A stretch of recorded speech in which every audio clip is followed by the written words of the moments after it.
Hello all, welcome back to my channel.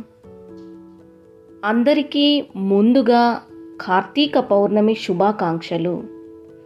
స్నాన దాన జపాలు, పూజలు, ఉపవాస వ్రతాలు, దీపాలు వెలిగించడం, వనభోజనాలు వంటి వాటిని చేయడం వల్ల జన్మ జన్మ పాపాలను ప్రక్షాళన చేసి అనంతమైన పుణ్యఫలాలను ప్రసాదించే మహిమకల మాసం కార్తీక మాసం.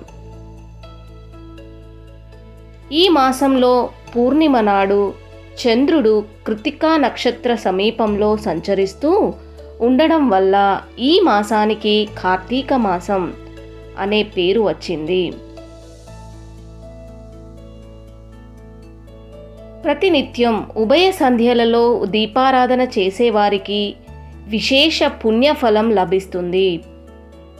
ఈ మాసంలో పాడ్యమి, చవితి, పౌర్ణమి, చతుర్దశి, ఏకాదశి, ద్వాదశి తిథులలో శివపార్వతుల అనుగ్రహం కోసం మహిళలు పూజలు చేస్తుంటారు. ఈ కార్తీక మాసంలో ఉసిరి దీపం పెట్టడం వలన అన్ని శుభాలు కలుగుతాయి. Thank you.